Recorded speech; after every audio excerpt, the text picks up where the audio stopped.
Today, Mumbiker Nikhil commands a massive digital empire with millions of followers analyzing his every move. But that intense public scrutiny is a sharp contrast to how his story actually began. He grew up in a traditional, middle-class Mumbai household. The early, sudden loss of his father forced a sense of responsibility onto him, creating a relentless underlying drive to secure his family's future. That drive initially led him to a safe, highly regulated corporate path. Working as a cabin crew member for Qatar Airways offered financial stability, but it demanded strict uniformity and left little room for creative freedom.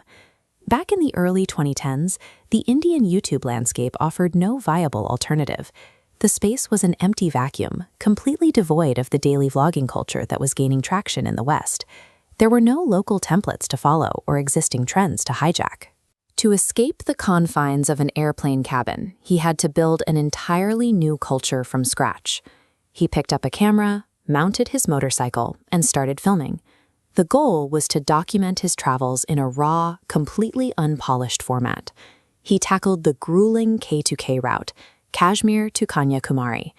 He navigated treacherous, isolating Himalayan valleys, enduring extreme physical conditions to capture footage very few had ever recorded. Months of riding across the entire subcontinent eventually brought him to the crashing ocean waves at India's southernmost tip, completing a monumental endurance test. Documenting this raw struggle resonated instantly. Almost overnight, his videos birthed the Indian motovlogging community, inspiring thousands of young riders to start filming their own trips. This chart tracks his early subscriber count. After a long, flat, stagnant period, the line violently curves upward into exponential growth. That peak maximum velocity aligns exactly with a highly cinematic milestone, his purchase of an aspirational 49-lock BMW motorcycle. He built an audience by selling a specific vision. He offered an entire generation of Indian youth the dream of the open road, and they bought in completely. A channel built entirely on high-octane motorcycle travel faces a serious physical limitation. A single rider cannot physically output the relentless volume of content that the YouTube algorithm demands to stay relevant. He made a strategic pivot. He stepped off the bike and transitioned into accessible, daily lifestyle vlogging, bringing the camera into his living room. As his romance with Shanice Tresta developed, the narrative focus shifted entirely. The rebellious solo rider became a partner navigating a long-term relationship. The videos evolved into a series of highly viewed traditional life milestones. He published his marriage vlog, a pregnancy announcement, and purchasing their dream house. This demographic visualization illustrates the result. The original, niche audience of young male motorcycle enthusiasts is largely replaced by a massive, broad family demographic. He secured his algorithmic survival by transitioning to family content. However, the shift alienated the core fans who originally tuned in for a rebellious, thrill-seeking identity. Operating at this massive scale within a ruthlessly competitive creator ecosystem creates intense public friction. His pristine pioneer image began taking hits. Highly public drama with creators like Indian Consumer, documented road rage incidents, and public clashes fractured his reputation. When he launched his merchandise brand, Label MN, it met severe audience backlash regarding quality and pricing, ultimately resulting in a commercial failure. This timeline tracks his viewership and subscriber momentum, with significant drops aligning directly with his most public controversies. The toll of living a fully public life became apparent.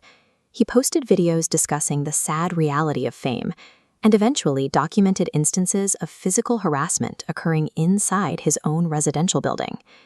He found himself caught in a brutal dilemma. A human being naturally wants to mature and settle down, but an audience firmly demands the adrenaline-fueled rebel they originally subscribed to. Eventually, he finally stopped chasing infinite virality. The desperate scramble to appease the algorithm gave way to a different approach. Today, his content focuses on traveling the world with his entire family. He finds new rhythms in international cities, operating far removed from the intense rat race of Indian YouTube. Following his mother's financial principles, he shifted his focus toward tangible wealth. He invests heavily in commercial properties, securing assets that generate income independently of view counts. Surviving the internet long-term requires a deliberate choice. A creator must forcefully separate their personal self-worth from their daily metrics. His career trajectory illustrates a specific life cycle that has become common for the first generation of Indian creators.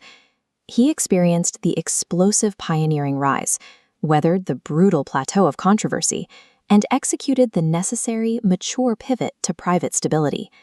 Internet drama fades, and daily metrics inevitably fluctuate, yet the entire cultural genre he pioneered remains permanently marked by his presence.